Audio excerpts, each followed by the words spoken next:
Hey guys, it's Tabby or Flammy here, your commander.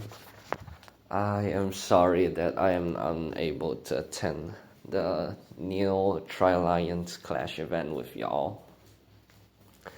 So, for compensation, I will be making a video and also a guidebook. The guidebook, I've already released it, but due to vast amount of information that I haven't included in the guidebook, I will be making this video so that it's much easier for me to explain. Alright, so without any further ado, let's get straight into it. So first things first, we have the preparation phase.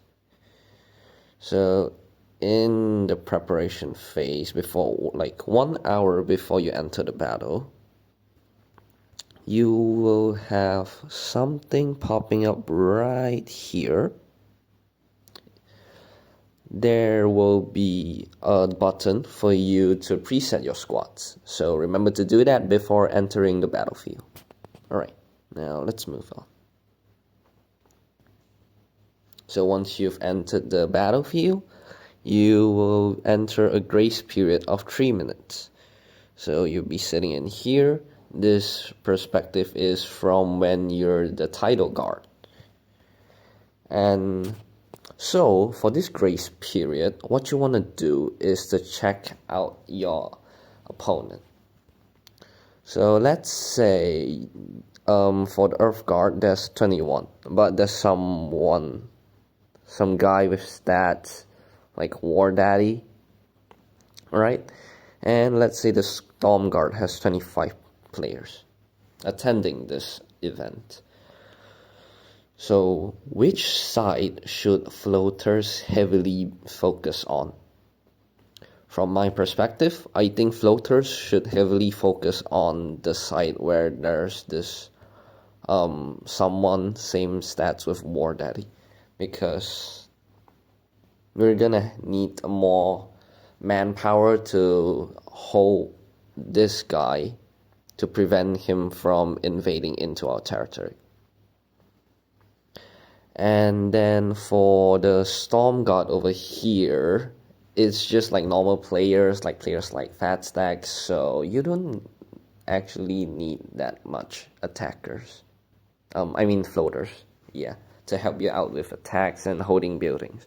Alright, now that's done. That's all set for grace period. Now let's move on to stage 1 of the battle. Alright, so for stage 1,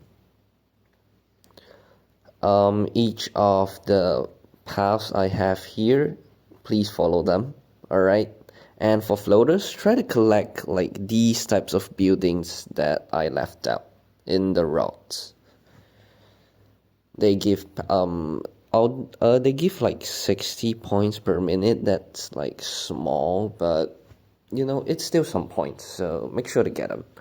This is just from the Title God's perspective, but for the Storm God and Earth God, there might be 1 or 2 more of these pillars that I've left out. Alright, now let's talk about what should the attackers do over here on the side there where there's Faker, Black Swan, and Jeffrey. So for Jeffrey, stage 1, what you want to do is try to control this rune cluster, and then try to make your way over to this rune cluster right over here. Alright, so why do you do that? Well, mainly because of an event mechanic. So let's say if we capture this building, any other building connected to that building cannot be accessed by the opponent team. So if Jeffrey cuts off here, the opponent can't use this path to reach the garrison, which makes Faker's defending team much easier. Alright, the only way that they can access is through here. But for here, this is where Black Swan comes in. Black Swan will also be holding here. This is one of Black Swan's primary targets. Alright, and Jeffrey, if you can, please send like your second strongest march to reinforce Faker in this garrison when it opens, like after the 12-minute mark. Alright, so for the floaters, you know what? I'll talk about holders first. Holders in this stage, you can either hold like these transit points over here, a transit hub, or over here. It's also fine. Either of them is fine. Alright, so same goes for the side on War Daddy, Stacks, and Surdale.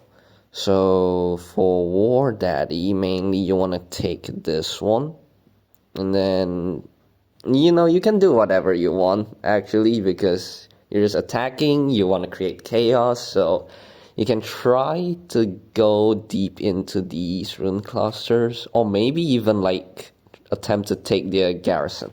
Alright, it's just a little bit deep. I wouldn't recommend you going that far, but if you want to have some fun, you go ahead. Alright, I'm not stopping you. And if you want to play safer, just do the same as Jeffrey did. So for you three over here, you will be mainly protecting this tidal garrison of ours. Alright, so what you want to do is, for War Daddy, you want to get this rune cluster, put your second strongest march in there, and then put your strongest march into this garrison. No, this rune cluster. This will prevent enemy from invading through here, the closest path to this garrison, and also you also garrison here, so it also prevents this path for them attacking our transit hubs. Alright, and for Surdale, your main goal, you can send some reinforcements to Stacks to like helping garrison at the rune cluster, or you can just stay here. It's fine either way. For holders and floaters, still the same. Hold the transit hubs, make sure no enemies get past. Alright, but with all that said, there will still be one type of player that you all should be looking out for. These type of players are called guerrilla players.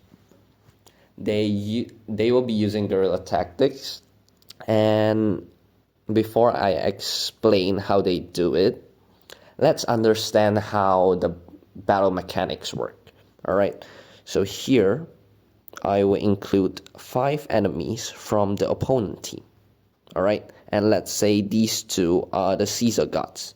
The Caesar Gods, they help the defending team to defend, the garrison team to defend against attackers or invaders. Alright, so this is enemy.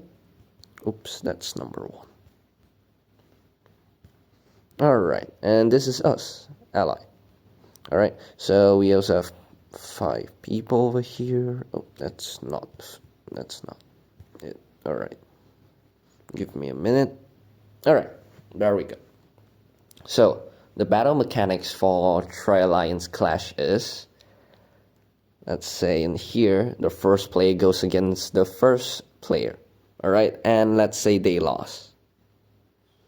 The enemy lost. So the enemy goes back to the first, to the HQ, while the attacker moves down over here, down to the last position of the queue. Alright, and let's say our number 2 and number 2 face off now. Alright, and our second player lost.